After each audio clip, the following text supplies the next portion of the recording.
اس قسم کی جو ہے ان کے ساتھ ظلم اور زیادتیاں اور تشدد اور جبر ہو رہا ہے. مجھے ایک خود چونکہ میرا حلقے میں ہے یہ کور کمانڈر ہاؤس جہاں سے میں MNA بنا ہوں میرے حلقے میں ہے وہ, تو وہاں جو ہے NA 122 میں ہے. تو وہاں پر جو میرا ایک آیا اور اس نے کہا میرے باپ پر اتنا تشدد کیا گیا کہ اس کا بازو ٹوٹ گیا اور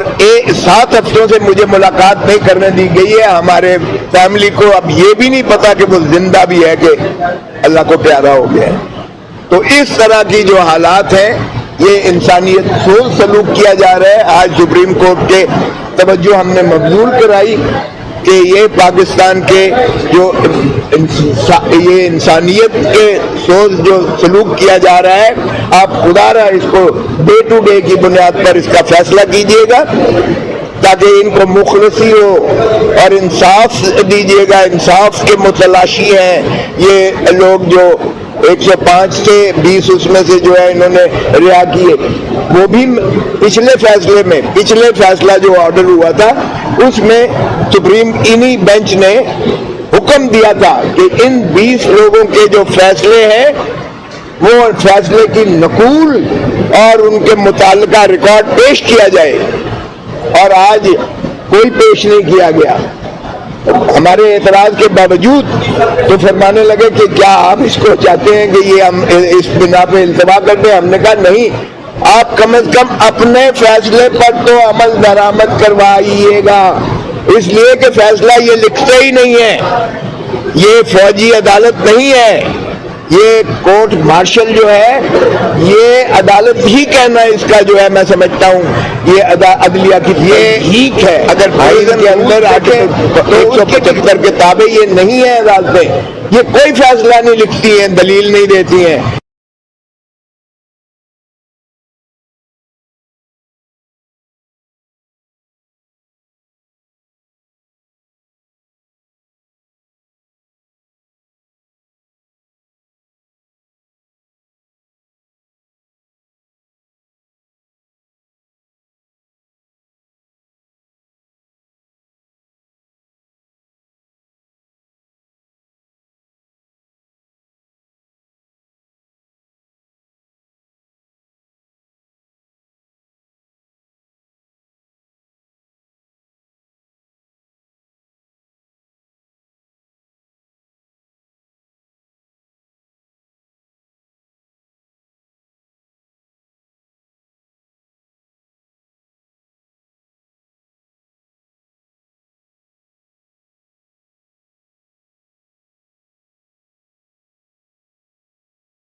یہ اپیل ہی بنیادی طور پر اس کو غلط دائر کیا گیا ہے کیونکہ بغیر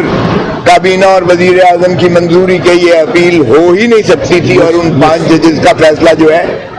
وہ حتمی ہو چکا کیونکہ اب اپیل جو ہے ذات المیعاد ہو جائے گی. دوسرا اعتراض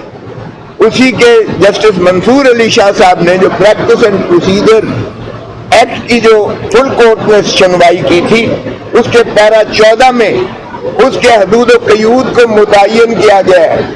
اس میں یہ نہیں ہے کہ آپ دوبارہ سب کچھ پڑھیں گے بلکہ آپ اسی فیصلے میں یعنی ایک ریویو کے انداز میں اسی میں بتائیں گے. یہ نہیں ہے کہ آپ نئے سرے سے ساری بحث اب شروع کر دیں. اور عدالت کا بھی وقت ضائع کریں. اور یہ تو وہ شاہد وحید صاحب نے, جسٹس شاہد وحید صاحب نے اس کی توجہ مبذول کرائی اور ان سے جواب دہی کی. تو اس کے اوپر پھر کچھ متفرق درخواستیں تھیں بار ایسوسی ایشن کی طرف سے, جو حامد خان صاحب کو انہوں نے وکالت نامے دیے تھے استدلال دینے کے لیے. تو اس میں انہوں نے کہا کہ ہمیشہ بار ایسوسی ایشن اس ملک کی, چاہے وہ 2015 والا فیصلہ ہے وہ بھی ڈسٹرکٹ بار ایسوسی ایشن راولپنڈی کے سے منسوب ہے جو 2015 کا ہے, اور اسی طرح 2009 والا کیس بھی جو ہے سندھ ہائی کورٹ بار ایسوسی ایشن کی توسط سے یہ عدالتیں بحال ہوئی تھیں. تو بار کا ہمیشہ یہ ایکچولی دامن کا ساتھ ہوتا ہے, جہاں آئین کی پامالی ہو بار ایسوسی ایشن اور بار کاؤنسل یعنی کالا کوٹ اور وکلا ہمیشہ اس کا تحفظ کرنے کے نہ صرف اپنے ضابطے کے تحت ان پہ